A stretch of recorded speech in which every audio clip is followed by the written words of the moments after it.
When the neighbors spoke of Henry Dalton, they used words like upstanding and blessed. He wore a suit to Sunday service without fail, carried his Bible tucked neatly under one arm, and sang with the choir in a voice deep enough to stir even the most hardened hearts. To the outside world, he was the man every mother prayed her daughter would marry. And for a time, Patrice believed she had been chosen. After years of quiet longing and lonely evenings, she finally walked down the church aisle toward a man who promised not just love, but salvation.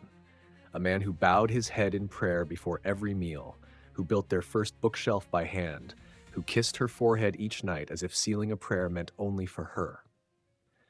It was a small house, tucked neatly at the end of a tree-lined street, where front porches sagged under the weight of years, and flower beds bloomed stubbornly against cracked sidewalks. Patrice loved it fiercely, loved the creak of the floorboards and the scent of fresh biscuits on Saturday mornings. She believed this was the life she had waited for, the reward for her patience, her faith. But the house kept secrets that the hymns could not drown out, whispers that clung to the walls when the windows were shut tight, locks that clicked into place after dark, heavy and final. The basement door had always been locked. Henry said it was just storage, just old things better left forgotten. And Patrice, good and faithful, never asked, until one rainy evening when a key slipped from Henry's pocket, until her hand trembled as it turned the rusted lock, until the door creaked open and the life she thought she knew unraveled, one terrible inch at a time. This is not just a story about betrayal. It's a story about how the darkest places are sometimes found not in strangers, but in the hearts of those we trust most. And how sometimes the scariest thing isn't what's hidden underground, it's how long it takes to finally look.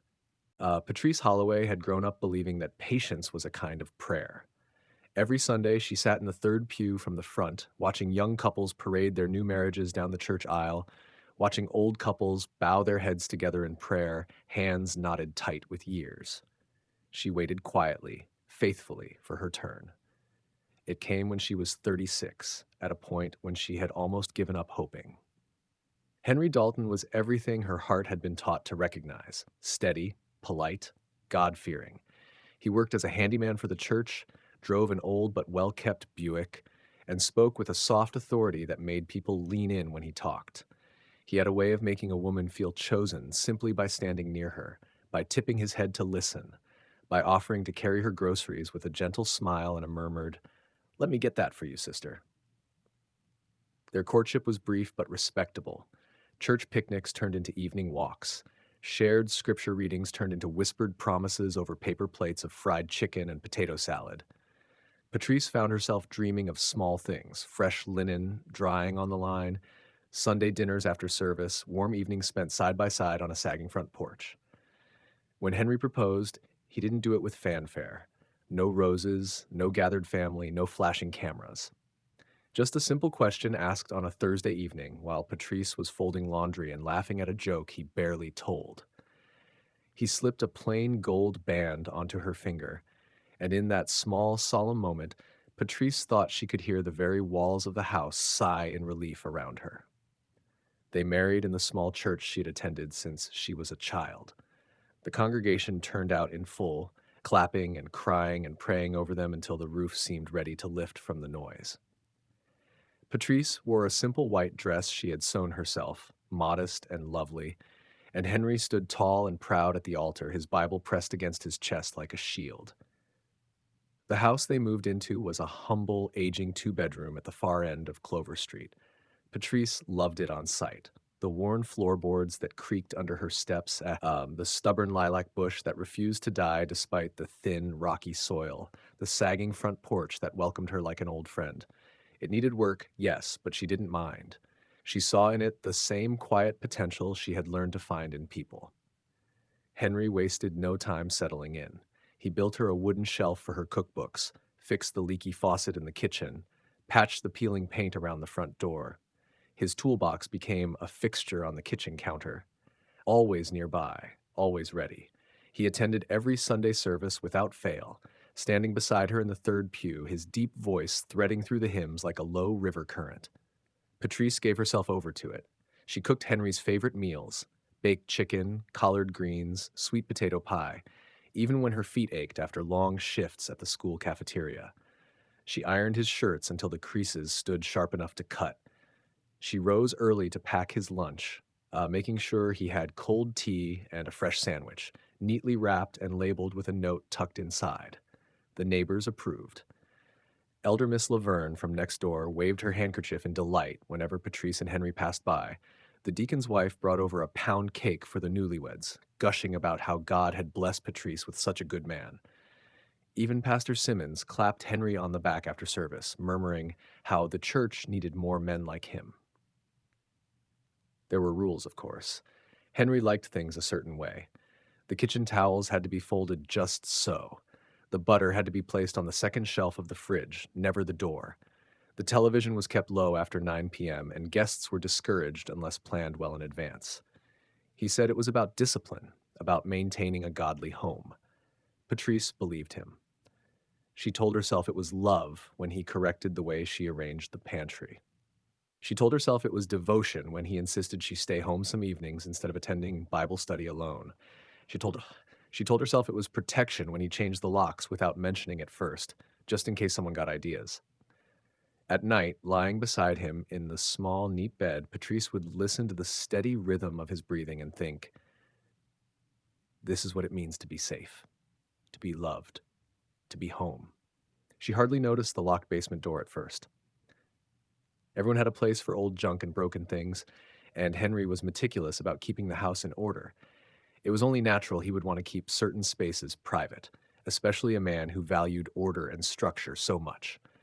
When she asked once, offhandedly, what was down there, Henry only smiled and said, "Nothing you need to worry about, sweetheart." She smiled back. Because a woman in love doesn't question the man who finally gave her the life she prayed for. Because sometimes faith looks so much like trust that by the time you know the difference, it's already too late.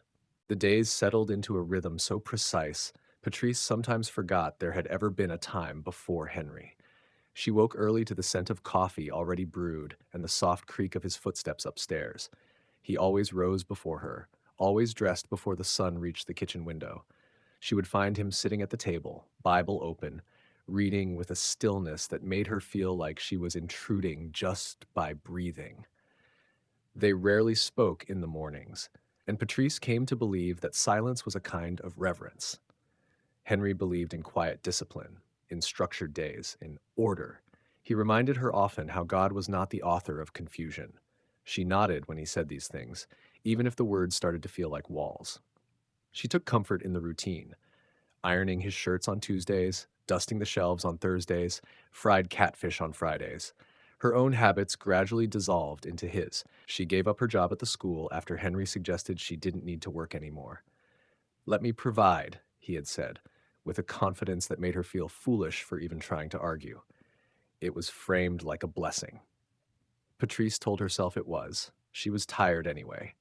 The kitchen had worn on her knees, and the children's noise had grown louder with each year. A rest sounded good. At first, the days at home felt like a Sabbath. She organized their linens, took up knitting again, started baking bread from scratch. When Henry came home in the evenings, he would nod approvingly at the clean counters, the quiet house, the warm food waiting. That nod became her reward, a small flicker of satisfaction that glowed even when his words were few. The neighbors stopped dropping by. Whether that was her doing or his, Patrice couldn't say. She began to realize how little of herself extended beyond the front porch anymore. The church ladies still waved from across the parking lot, but they no longer called her to help with events or ask her to come pray over Sister Florence's aching knees. Maybe they thought she was busy. Maybe she was. Henry started doing more work in the basement. She could hear the occasional thump below the floor, the faint buzz of electric tools, the dragging of something heavy across the concrete. Once, when she brought it up, he said he was fixing up an old project. His voice was firm, final. Patrice didn't ask again. Sometimes she passed the basement door and caught the scent of metal and something deeper, an old, earthy smell like damp stone or iron. Once she thought she heard something fall, followed by a long silence. But the sound was gone by the time she stood at the door, her hand hovering just inches from the knob. There were other things, too. The way Henry would double lock the front door even when they were both home. The way he unplugged the house phone before going to sleep.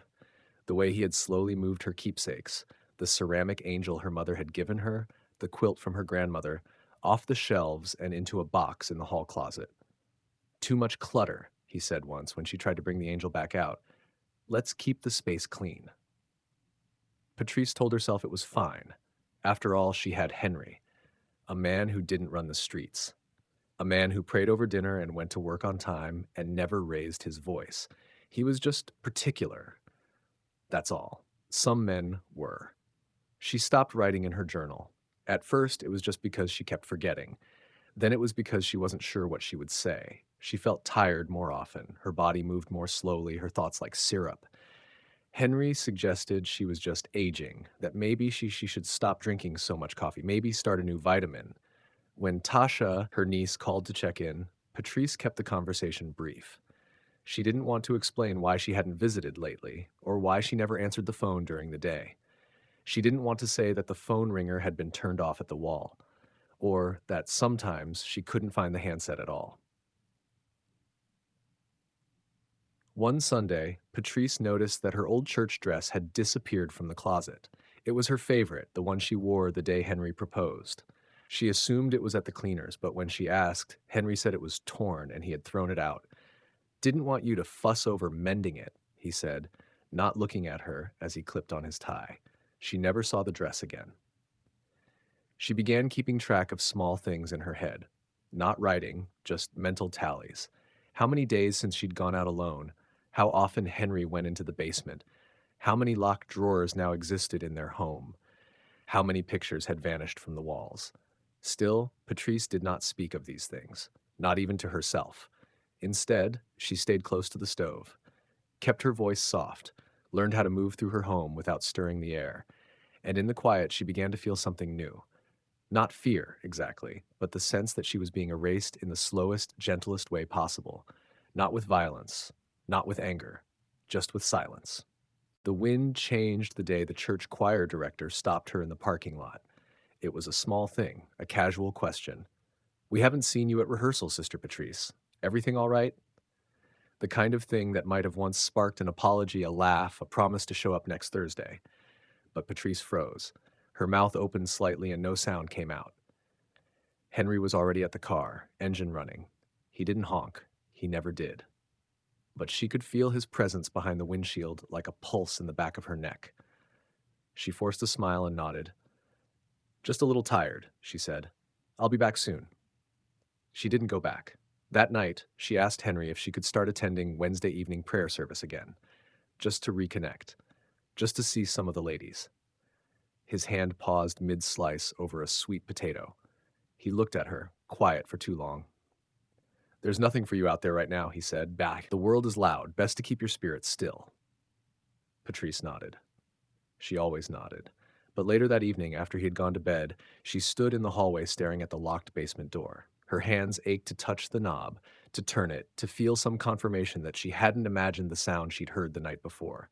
A low, dragging scrape followed by a short, metallic clink. In the weeks that followed, Henry became more withdrawn, or maybe more watchful. He spoke less, moved quieter, stared longer. His presence seemed to fill the corners of the house even when he wasn't in the room. Patrice caught herself flinching at small things, the opening of a drawer, the creak of the steps, the closing of a cabinet. Her world had shrunk to 5 rooms and 1 man, and something inside her had started to panic. Not loudly, not in a scream, but in the slow erosion of certainty. She began noticing locked drawers she hadn't remembered locking. Her old purse, once kept in the top of her closet, was gone. When she asked about it, Henry said he hadn't seen it in weeks. Maybe she misplaced it. Maybe she'd imagined it altogether. Then her birth certificate disappeared. She hadn't needed it in years, but she knew exactly where it had been, tucked inside a brown envelope behind a stack of insurance papers. Gone. The laptop, old as it was, no longer recognized her password. The screen greeted her with a blank message, "Access denied." When she asked Henry, he said there had been a power surge. "I'll fix it when I have time." Patrice began to feel like a guest in her own home. She tiptoed through the days, memorizing which cabinet doors creaked, which floorboards groaned. Her voice grew softer, her movements slower. Every day she tried to be less noticeable, and still things kept vanishing. Her church directory, her last journal, her second set of house keys. Even the framed photo of her and her mother, the one she had carried through every apartment, every season of her life, disappeared from the mantel one morning. She stood in front of the empty spot where it had always been and didn't even ask this time. Instead, she whispered a small prayer into the silence, not for protection, but for clarity, because something had shifted. One morning, Patrice woke up and realized she hadn't left the house in 9 days. The front windows were always closed now, the curtains always drawn. The air in the living room felt still and heavy like the inside of a box. Henry had installed a new lock on the back door. She hadn't asked for one. He simply told her in that calm, instructive voice that it was for their safety. Safety from what, she wanted to ask. But she didn't. Instead, she began walking loops through the house while Henry was gone, counting steps, listening for new sounds, looking for signs that she still existed here. The basement remained locked. Its handle, cold and unyielding, taunted her every time she passed it. Then, late one Tuesday afternoon, as she gathered Henry's laundry from the bedroom floor, something fell from the pocket of his slacks. A key. Small, rusted, different from the others on his chain. Her breath caught. She knelt to pick it up, and her fingers trembled before they even touched it. It wasn't the fear that shook her. It was the recognition, because she had seen this key before. Years ago, when her father still kept tools in the basement, the kind of key used for a lock that wanted to be forgotten. A key that meant the thing it opened had been meant to stay closed. Patrice slid the key into her robe pocket, carefully, quietly, and for the rest of that day, she didn't speak. She moved as if the walls could hear her thoughts, because something had shifted, not outside the house, but inside her. She waited 3 days. 3 long, silent days of routine and performance. She folded laundry that no longer smelled like her detergent, cooked meals that tasted more like duty than comfort, smiled when spoken to, nodded when Henry gave instructions. She counted every moment, his footsteps, the turning of his keys, the length of his showers. She watched him like prey studies a predator, quietly, precisely, without a hint of challenge in her eyes. On the fourth morning, Henry left early. He said he had to drive out to the next county for work and might be late.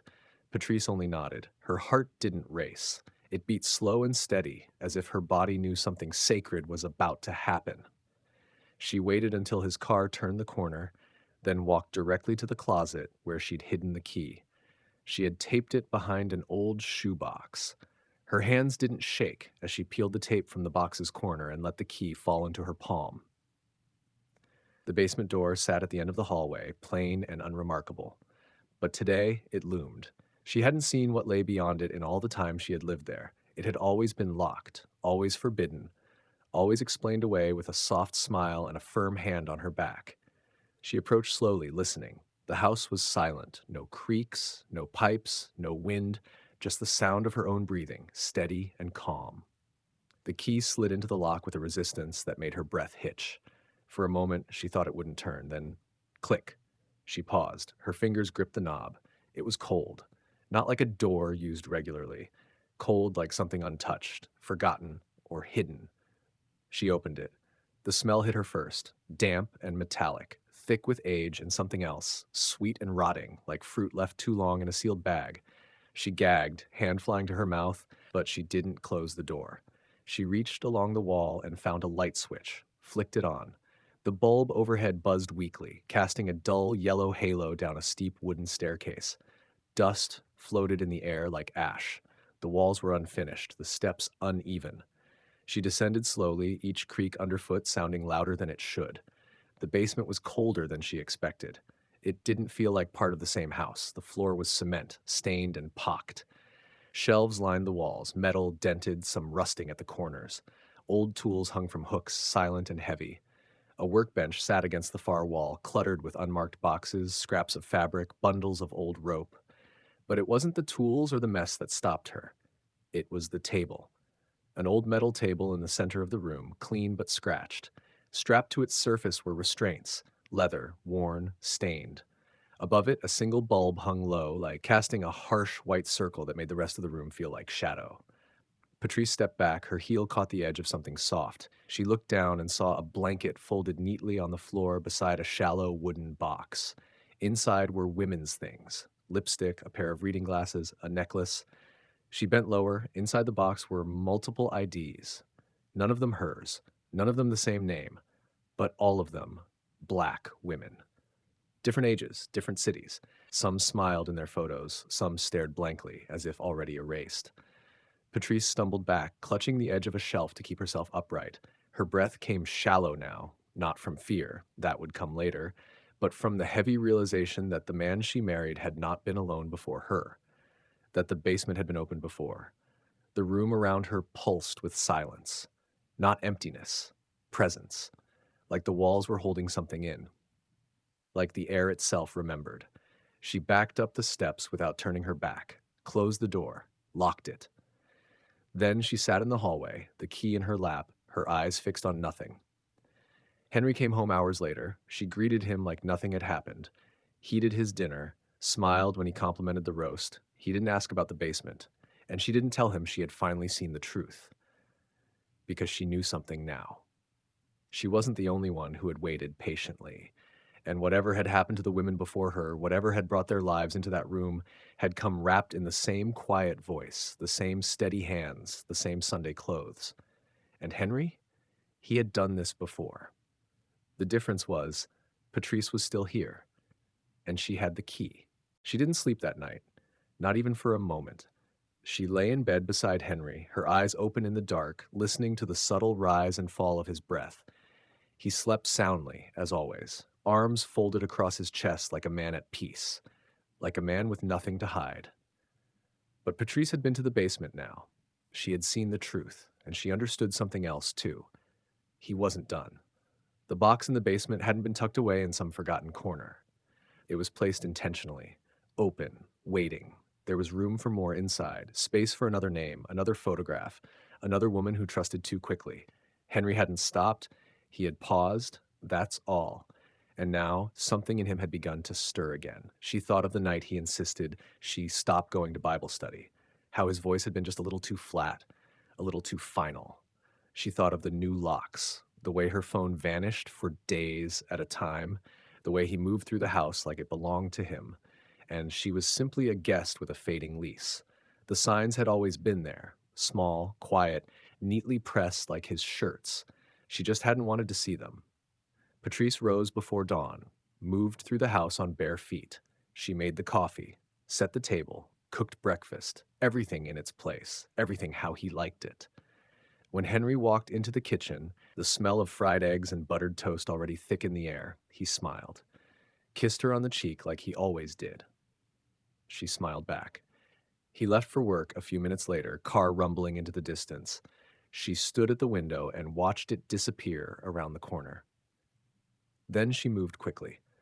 First, she took her phone, finally found it again tucked behind a stack of cleaning rags in the linen closet, and slid it into her bra. She grabbed her coat, stepped outside, and walked 3 blocks to the corner store, where she used to buy flour and sweet tea before he started doing all the shopping himself. She called Todd Tasha from the payphone out front. The line rang twice before her niece picked up. "Auntie?" Patrice's throat tightened, but her voice came out clear. "Baby, I need you to come." Tasha didn't ask questions. She simply said, "I'm on my way." Back at the house, Patrice waited. She didn't go near the basement. She didn't open drawers or look for answers she already knew. She just sat on the edge of the couch, hands folded in her lap like she was waiting for church to begin. The knock came just past noon, firm, measured, not Henry. She opened the door and let Tasha in, her face drawn with travel and worry. "I need to show you something," Patrice said. They went to the basement together. Patrice didn't cry. She just pointed to the table. The box. The IDs. Tasha's hands flew to her mouth. "Lord Jesus," she whispered. They took pictures. Every shelf, every item, every detail.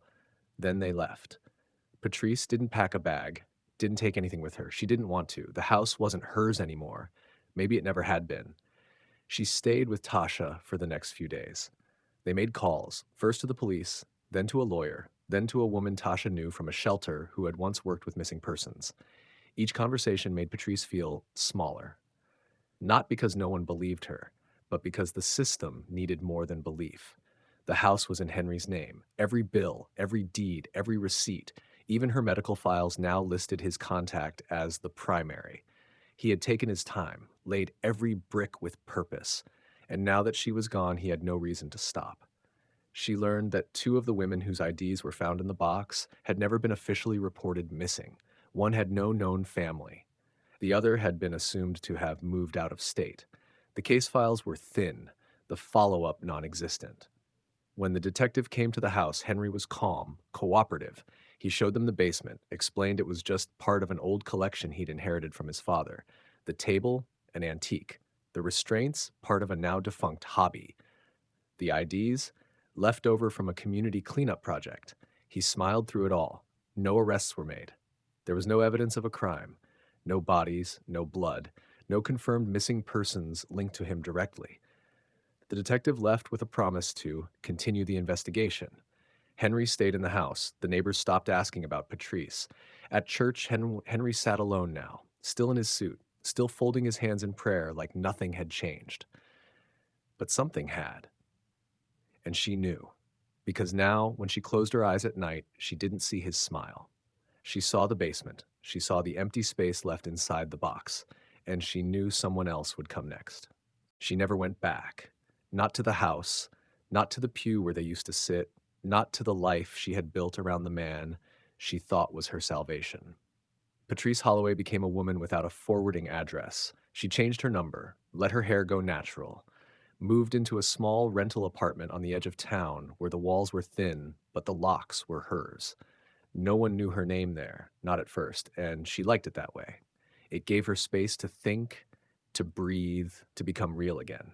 At first, she kept looking over her shoulder, not because she thought Henry would come for her. No, he was far too careful, far too surgical to make such a sloppy move, but because part of her still lived in that basement. Not her body, but her mind, her trust, her voice. The police never called back. Tasha followed up twice, then stopped. There was no case, not without a body, not without a confession, not without a paper trail that hadn't already been rewritten. Henry Dalton still lived on Clover Street, still sang in the choir, still fixed things for the deacons. If anyone ever asked what happened to Patrice, he said she'd needed some time away, said she'd been through some things, said he hoped she was doing well. He never mentioned the basement, and no one asked. But in time, Patrice found ways to speak again, quietly at first. She started showing up to small community circles, sat in the back, listened, nodded. Then one night, when a woman at the front trembled too hard to finish her sentence, Patrice stood up. Her voice wasn't loud, but it was steady. She told a version of her story, not with names, not with addresses, but with truth. And someone else nodded. Then another. Then another. Because what happened to Patrice didn't just happen to her. It had happened before. It was still happening. It would happen again. To women who believed in good men. To women who prayed for patience and called it love. To women who kept quiet because they had been taught silence was safety. Her story became a warning passed between hands, whispered in hair salons muted behind church doors, shared in group chats and waiting rooms and over coffee cups, held tightly. The kind of story that doesn't need proof to be believed, because every woman already knows it's real. She still keeps the key, wrapped in a handkerchief inside a box at the back of a drawer no one else touches, not because she wants to go back, not because she thinks he'll ever answer for what he did, but to remind herself that one day she opened the door. One day she stopped waiting. One day she looked at the truth and chose to live anyway. And every time she walks past that drawer, she remembers the sound the lock made when it gave way. Not loud, not dramatic, just a small, quiet click. But sometimes that's all it takes.